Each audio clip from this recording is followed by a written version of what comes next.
You're going to have to ask yourself a couple of questions by the end of the program. Why would our schools leave all of this history out? I mean, this is some of the greatest American story that you've ever heard. Why would they do that? And it's everywhere. You just don't know where to look.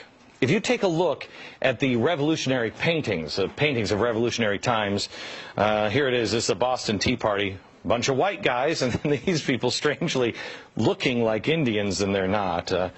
But that's it. Not a lot of racial diversity. If you watch movies, one great movie, this is John Adams. You watch John Adams, and you don't see a lot of racial diversity. I'm currently watching Johnny Tremaine. This is... I love this movie. I remember this growing up. I was watching it with my kids just last night, and I noticed there are a couple of American Indians, but you don't see any African Americans unless they're slaves. They will show people as slaves, but that's it. Now, I want to show you a painting of the Battle of Bunker Hill. Here's the Battle of Bunker Hill. Bunch of white guys, right? Unless you know where to look. Right here. That's Peter Salem.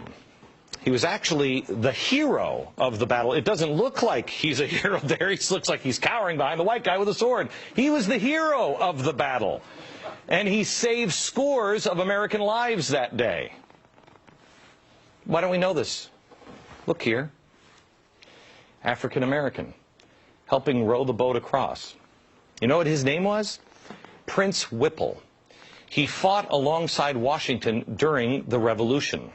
Take a look at this one. This painting of, this is the Marquis de Lafayette. If you look at this, you just think, oh yeah, and then he made his slave dress up like I don't know what.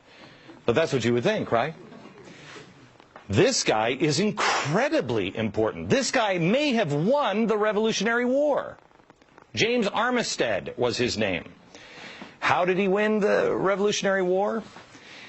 Double spy. I'm going to let David tell the story here in a minute, but basically the Brits thought that he was spying for them, but he was spying for General Washington. He'd give the Brits bad intel and reveal the good critical information to General Washington. Did you know this story? Why? I'm so tired of people saying, well, it was just the white people, white people, white people. No. No. Why are we intentionally leaving others out? There are black founders. Human history. If I ask the audience, when did America have its first African-American judge? What year would you say? Anybody? Take a guess. Judge. 1860s? Anybody? 1770. Amy, is that just a wild guess? No, not. I wasn't sure exactly, but I think it's about 1770. Tell me. 1768. Wentworth Cheswell, New Hampshire, elected to office in New Hampshire. He was reelected for the next 49 years, held 8 different political positions. Really cool story about him is we all know that Paul Revere made his midnight ride. We also know he wasn't the only guy riding that night. Another guy riding, Wentworth Cheswell, black and white. Now, how is it possible? Did you know that we had an African-American ride to say the British are coming, the British are coming? Amy did. Amy did. Anybody else besides Amy know that? 2, 3. Okay, 3 people in the audience. Now, the white guy with the sword is Thomas Grosvenor. So you have Thomas Grosvenor and you have Peter Salem, black and white fighting side by side, but Peter is definitely the hero that day. 1817, this painting is done, and all the way up until the 1980s, we knew that that was Peter Salem, the hero of Bunker Hill. 1980s, the professors got together and said, oh, no, that's not Peter Salem. We think that that's Grosvenor's slave is who that is. It's not Peter Salem. Oh, you're kidding. No, in the 80s, they changed that from Peter Salem to Grosvenor's slave, Asaba. And that's what they say, oh, no, it's not Peter, it's Asaba Grosvenor, it's his slave. how come the guy who painted it and the guy who was there and the guy who saw it and painted what he saw had him as Peter Salem, and now we've all convinced, oh no, it's just like... Because first, one thing that I think is missing in America, and it is the key to America, has been the difference between individual rights and collective rights, and this man articulated that. In a speech entitled Our Composite Nationality, Frederick Douglass said, "I know of no rights of color superior to the rights of humanity." He thought the worst thing that could happen for blacks after the Civil War was to treat them as exceptions in the law. And so today, with the discursive logjam that we have over things like affirmative action and group rights, and the only thing that you get from government is if you ally with others who look like you or somehow are categorized like you. This goes into your theory that this is why this is not being taught, because you can't play the victim card. If you don't... It goes against the traditional victim narrative. After the Civil War, the history was actually written by the losers. That's the one time in history where the losers wrote the history. That's exactly right. Really interesting perspective. That's exactly right. All right, David, explain quickly. Let's go through these people. Let's go through these.